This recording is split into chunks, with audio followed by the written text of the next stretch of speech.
Man, oh man, Power Book 2, Episode 10 was one for the books. From Rico's power life ending quicker than you could blink, to Tasha's case being granted her freedom, to Tariq catching his first body of the series, to Sax taking a major L, all the way to Tommy making his well-awaited appearance. In this video, I will be diving into everything we've seen in the season finale, and be sure to stay tuned throughout the week for many storylines of certain characters.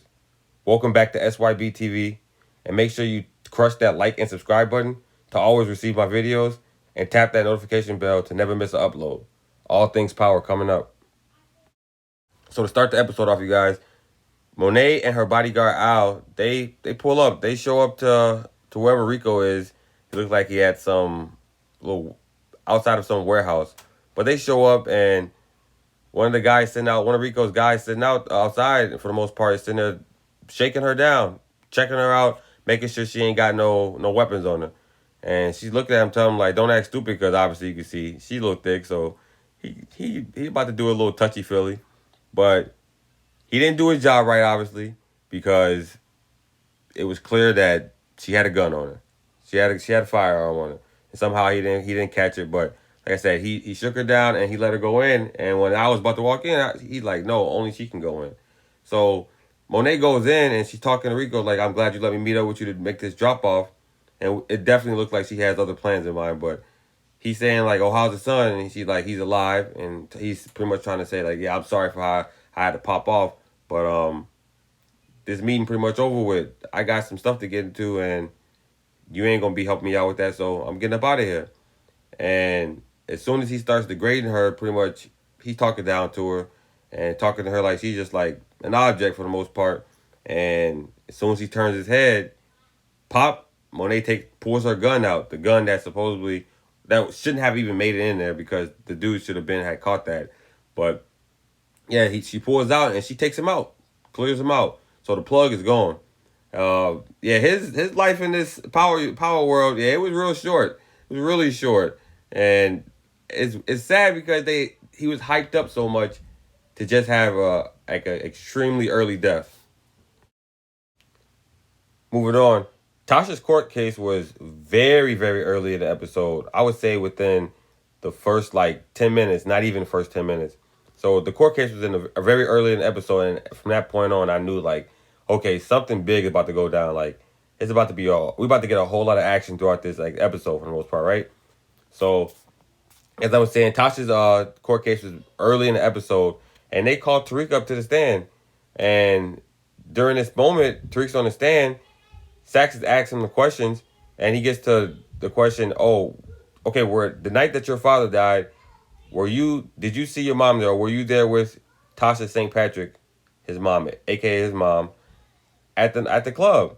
And Tariq does not answer this question. Instead, he goes into, "No, I didn't see her, but I seen you." And if you watch my last video from the predictions video, and even the video beforehand, I pretty much called this out. I'm like, okay, I'm pretty sure Tariq gonna sit there and say "Yeah, I seen you there explain yourself why you was at the nightclub with a gun in your hand." And that's pretty much what Tariq says. He's like, "Yeah, I seen you there with the gun in your hand." And once he says that, everybody looking around like, "Whoa, whoa, whoa." And from that point on, we know like, okay, it's about to go down in this courtroom. Tariq is not holding back at all. And yeah, Sax, he got a lot of explaining to do. You got Stephen Ott looking around like, "Man, what's going on here?" And he has everyone else in there looking around like, "Well, we didn't know about this. Like, what's going on?" So Sax, he's already stepped in some deep shit, man. Like, I don't see how he's about to get out of this one. And to set it off even more, Sax asks Tariq the same question again, and then Tariq avoids the question again. And I'm pretty sure this is what Tariq and Tamika had planned, was for him to avoid the question so he didn't actually have to lie on a stand under oath, and turn it around on Sax to make him answer certain questions. So now Tariq is pretty much saying like, "Do you want to explain to me and everybody else in here how you knew that I was going to see my father that night when I was drugged and I didn't even know where I was going there? So how did you know that?" And the judge at this point, she's looking around like, "Yeah, I want to know this." And now Sax is in a bind because everyone's looking at him and he's looking at them like, "Damn, like, okay, I was there," but he's not really answering the question. So he caught Tariq pretty much called Saxe out, and he damn near called out Davis McLean by sitting there saying he's like, Saxe not the only one part of this. Like, I could tell you everyone who's working together on this. And Davis McLean, he wants to keep his reputation, in good standings with everybody. So he pretty much calls for it like, yo, Your Honor, can we go to the chambers? Moving on, so Brayden and Riley, they're having a conversation, and Riley's pretty much telling him, like we seen in the trailer, that you can't trust Tariq. He'll do anything or say anything to get ahead or to make himself, above anyone else. And Brayden pretty much telling her, like, you messed this up on your own. This is you. You're the problem, not Tariq. Tariq's not the problem. Tariq told me the truth, and we know Tariq didn't name drop Riley. Tariq eventually he ends up talking to Brayden, and he's telling Brayden like, "Yo, what did Riley say?" And Brayden pretty much told him, Riley said, "Don't trust you, and that you're not telling me the whole truth or whatnot." And Tariq asked him, like, put him in a situation to say like, "Yo, do you believe? Like, what do you believe?" And Brayden's gonna show Tariq that he's down for him. That's his boy since day one for the most part. But Tariq did tell Brayden, and this is interesting. He did tell Brayden that Riley's feelings for you wasn't fake. Maybe how she came around was fake, but her spending that time with you, her Uncle Nancy, Cooper Saxton, like, put her up to that. Like, that was all her. So what I'm thinking, and you guys let me know in the comment section below if you believe this. Do you believe that the door's still open for Riley to actually team up with Brayden somewhere down the road? Like, do you believe that Brayden will, take up for her at some point, or is it like it's over with, that she can't be trusted because she is Cooper Sax's niece, and it's like pretty much over with? Or do you think that Riley will link up with them and they'll give her a chance to, like, they'll team up and start making moves together? You guys let me know, like I said again, in a comment section below. And yeah, give me some of your ideas. I want to hear that.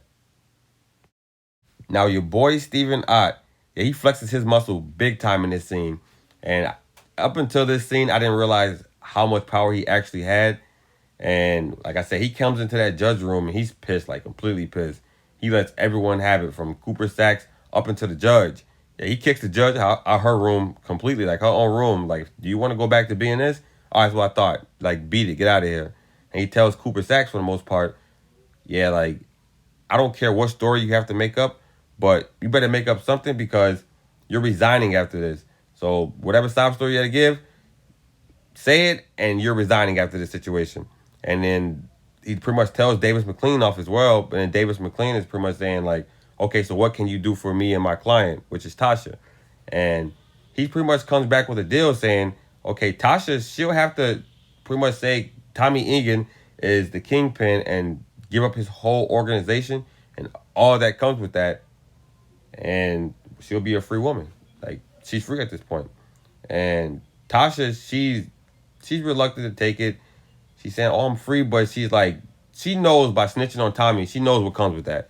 And it's only one other thing that comes with that: death. Like, he gonna cancel Christmas on her. And I've been waiting on this, actually. So I was really hoping that she snitched on him just so when he comes back, he can just take her completely out the game. To be honest, I can't stand Tasha. But enough of my opinion. I definitely thought that, yeah, Tasha. Now, your girl Tasha is a free woman at last. Something that a lot of Power fans have been waiting for since the beginning of the season. We knew at some point she'll get out of jail, because we knew that she wasn't going to spend like this whole time in jail, and like it was just nowhere for her storyline to go if she just stayed in prison. So, like I said, we knew that she was going to get out at some point, just didn't know when.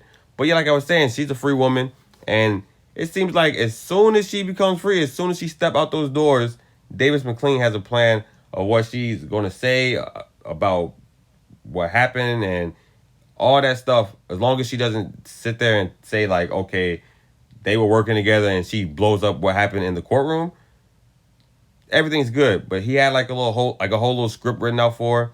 And I think personally, this with them taking and putting her on camera and it's like a little interview is the reason why what happens later in this episode happens, and is the reason why Christmas may be canceled on her. She may not make it to Christmas, y'all.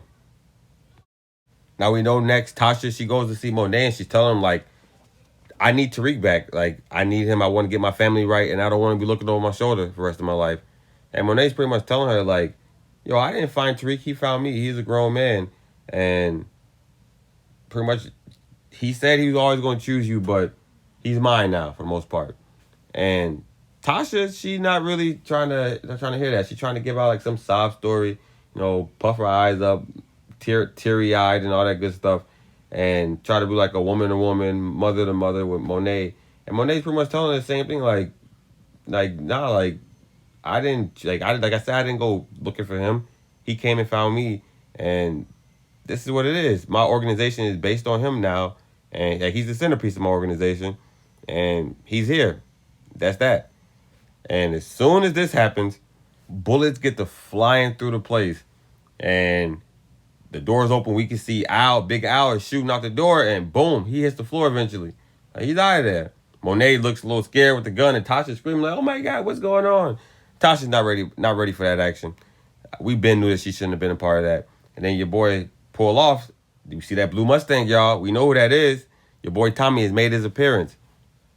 We all knew it was only so many times that Tasha could keep name dropping him and pretty much putting his name in dirt, trying to say he took out his best friend before he showed back up. And it was a well-awaited appearance. We didn't actually see him yet, but you know what I mean. So next, Tasha, she shows the best dance She's in Tariq's room saying, like, Tommy tried to kill me, blah, blah, blah, and all this other good stuff. We need to leave. Tariq is saying, like, I got to get some money first. And Tasha's not really trying to hear that. She's still thinking Tariq is the little kid that she raised. And we all know Tariq has been doing his thing this whole, like, season of the Power Book 2. And you can see him from episode 1 up until now. He's growing into a man at a point. And Tasha's pretty much telling him, like, no, we need to leave and this and that and this and that. And Tariq tells her, like, no, like, I have to do this first. Haven't I always protected you? And she's like, Tommy's a killer. And he's like, I'm a killer too. Like, trust me on this. And that brings Tariq up into Jabari's room. And, okay, back during Courtney Kim's IG Live, she says the power characters, they each earn their deaths. Like, the writers don't choose for them to die. When they back themselves into a corner they can't get out of, they earn their death. And Jabari is doing just that. And Jabari's telling Tariq, like, I know that you sell drugs, and I'm not gonna let the detectives get a bad whiff of you for the most part. I'm not gonna let them think of you in a bad light if you let me write a book about you. So he would say, I know you sell drugs, and you get the drugs from Drew Tejada, and you just got mixed up in a bad situation, but you're not a bad kid. And the detectives are getting close to figuring this out. So how about you just think about it and call me? We can talk about this later for the most part. And writes his number down on the paper. So the next we know, Tariq needs money. He told Tasha, like, yo, I need the money and just give me a little bit to later.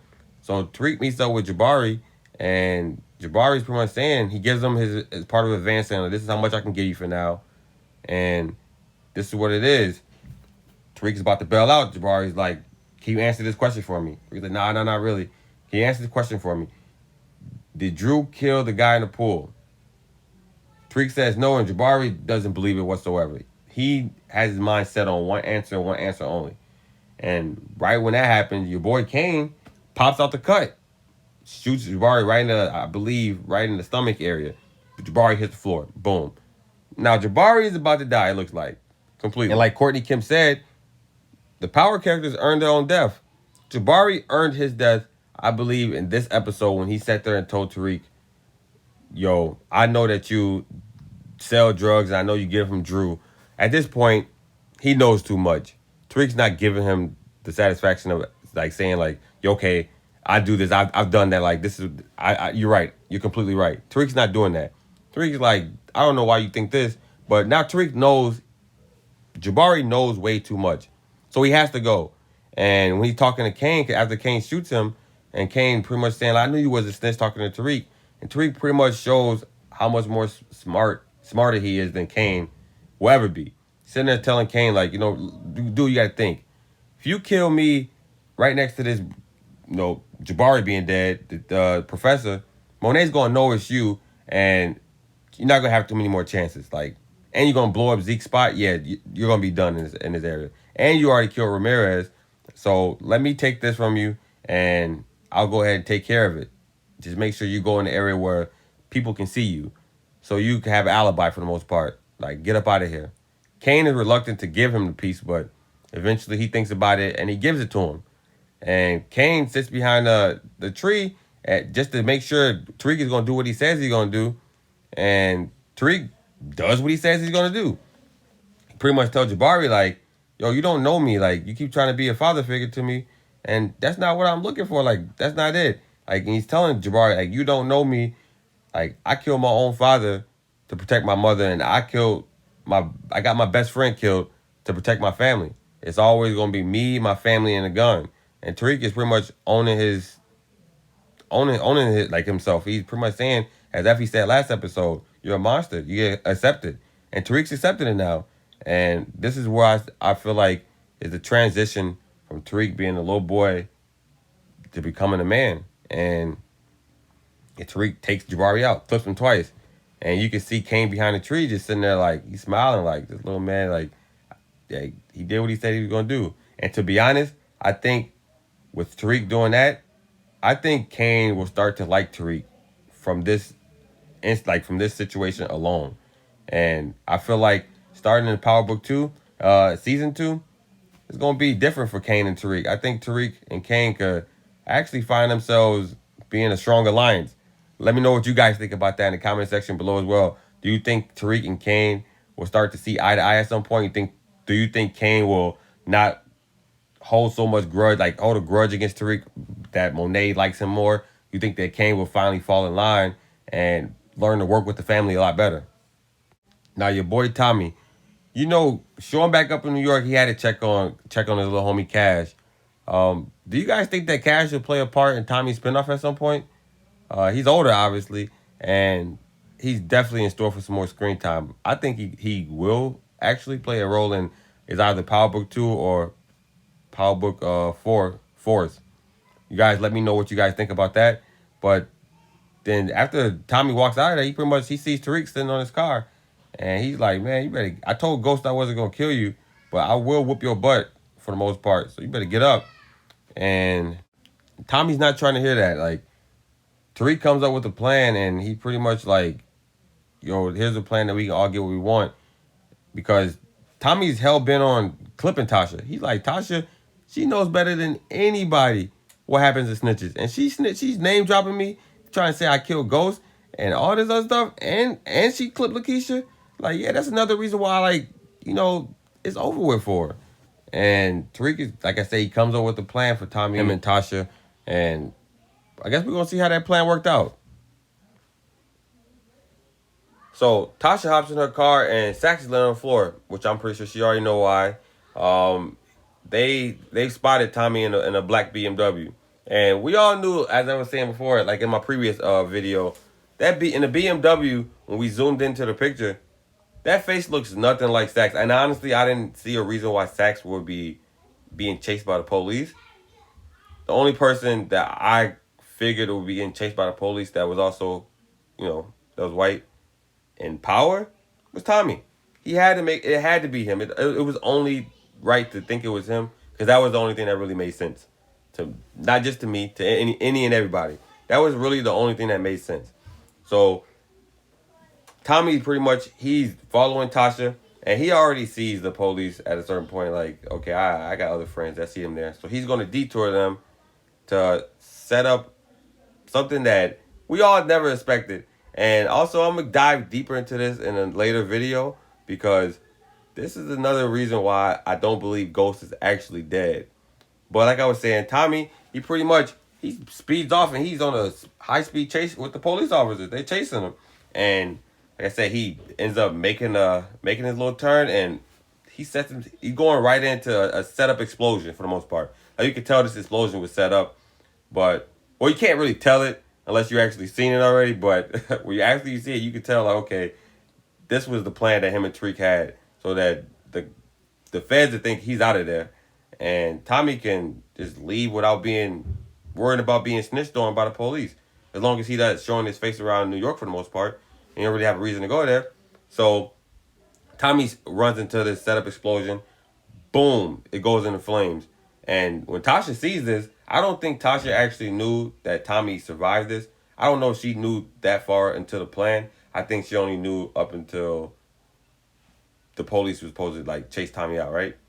And by the look of her face, it tells it all. It tells that she didn't know nothing about it.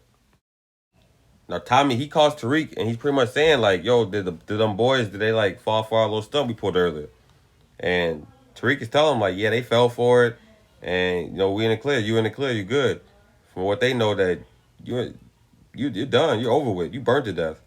And Tommy's pretty much saying like, you know what, like I'm about to hit off the turnpike now, get off on 95, and I'm out of here, man. Like it's over with. And he asked Tariq pretty much, "Yo, is y'all still planning on like running?" And I feel like when he asked Tariq that gave it away. Tariq pretty much was like, "Okay, I can't trust this man. I can't trust him. Like he never gonna let Ghost go. That was his best friend. No way he letting that go. There's no way he's letting Tasha live without taking her out because she snitched on him." So Tariq makes a call and he pretty much says like, "Yo, I need your help now." So Tasha's at Raina's gravesite and guess who's there? Tommy. Tommy's there, sitting in the cut. He's about to clip her, take her out completely. Then out of nowhere, Tariq shows up. And Tariq is talking to her and she's like, "Oh, you ready?" Blah, blah, blah. And out of nowhere, them boys show up. Police show up. A few cars pull up, hop out. And Tommy's like, "Oh, man, I should have known." So then pretty much Tariq is telling like, "Oh, I'm sorry." And Tasha's like, "What'd you do? What'd you do?" Like, "I'm sorry. Like, I needed you to be safe no matter what." Because Tariq, in the back of his mind, he knew that Tommy wasn't gonna let this situation go like unhandled. So it was a smart move by Tariq. He got them the witness protection to get there, the police to get there to take Tasha in the witness protection for the most part, take her out of there and let her be safe at least. So when she gets out of there, Tommy pops up. He's like, "Man, I knew I couldn't trust you like this and that, and I knew you would pull some slick move." And Tariq is like, "Man, I can't trust you, man. Like, I know you're not gonna let Ghost go. I know you wasn't gonna let that happen. And I needed my mom to be safe." And lo and behold, Tommy gets a gun put to the back of his head. And vintage Tommy, he says, like, "Yo, Reek, who is rolling with you that has the balls to up a strap on me?" So when he turns around, Monet has a gun on him, and she took his gun from behind him. It was like, I don't need no balls. Like she goes in on him, calls him out his name and everything, and Tariq pretty much hops in front of them. And is like, "Yo, like, don't shoot him, don't shoot him." Tariq calls him Uncle Tommy. He's like, "I don't want you dead." And Tommy pretty much saying like, "Yo, just go ahead and go do it," because Monet was talking about how she was gonna clip him, and Tariq knows that Tommy's gonna go at this mom again if he don't kill him, and Tommy's telling him that like, "If you don't kill me now, I'm never gonna stop going after her, and I'm like, she gonna take a hot one, like for sure she gonna get one." And Tariq is like, he knows Tommy's not gonna stop going after her, so that's why she got a little head start, and she gonna be undetectable. We all know Tommy's crazy. At some point, Tasha's going down. Like Tasha's gonna get clipped. She gonna be dead. It's gonna hurt Tariq more than anything, but I feel like he knows what's coming for her because, I mean, he knows what happens to snitches, and he knows how his Uncle Tommy gets down. So Tommy pretty much tells him like, "You know what? I'm not gonna stop going after her, and this is what it is if you don't kill me." But Tariq don't want to kill him because I feel like Tariq is already feeling down about the fact that he took out his own father, and he just couldn't do it to Tommy as well. But then Tommy, he gets up out of there for the most part. Before he gets up out of there though, Tariq is telling him like, "I understand why Ghost was the way he was now. Like he did what he did, and people didn't like him for it, but I get it now, and we see that he get it. Like he's going through stuff that Ghost was going through as an adult. Tariq is doing the same thing as a college student, like for the most part, not up to that level, but he's doing the same exact thing. He's having all these relationships with different type of women, and he's lying to people that he cares about or he should care about, and he's just in sticky situations, just like his father was. So Tommy gets up out of there, man. Like it was good to see Tommy. It gave me that old power feeling back, like the original power feeling. And that was a good feeling to have, especially going into that season finale. And it's gonna set us off right into Power Book 3, Raising Kanan, and Power Book 4, Force. So that was really good for them to do that. But Monet pretty much is sitting there talking to Tariq at the end of all of it, because they're looking at Ghost's tombstone and looking at it, she's like, you really took out your dad, and Tariq is pretty much telling her like, no matter like what, Ghost will never die. He may not be here, but it'll never die. And we also heard Tariq telling Tommy like, next time we see each other, maybe I'll be more worthy of that name. Because Tariq, now he wants to step into that role of being Ghost. And Tommy's like, we're not going to see each other no more, man. And to be honest, I don't necessarily believe that. I do feel like they're in store for another like encounter. Like, they're going to run to each other at some point. That little situation that happened is not going to go unnoticed as well. Like, nobody sits there and tries to bitch Tommy and get away with it for the most part. So I definitely feel like at some point they'll run back into each other. And I'm looking forward to it, man. But all in all, this was a very, very good episode. I really had no complaints on this. And I liked it a lot, y'all. Like, to be honest, I really liked it. I hope you guys liked it as well. Man, it's the end of Power Book 2, y'all. Now, next we got Raising Kanan and Power Book 2, 4 Force. And I definitely will be dropping a lot of videos between those two. And even between Power Book 2, I'll be keeping you guys updated each and every week. And I got a lot of videos coming throughout this week as well. So make sure you guys stay tuned. Also, I appreciate you guys. Make sure you guys hit that like and subscribe button and tap that notification bell to never miss another upload. And man, you guys have a good day.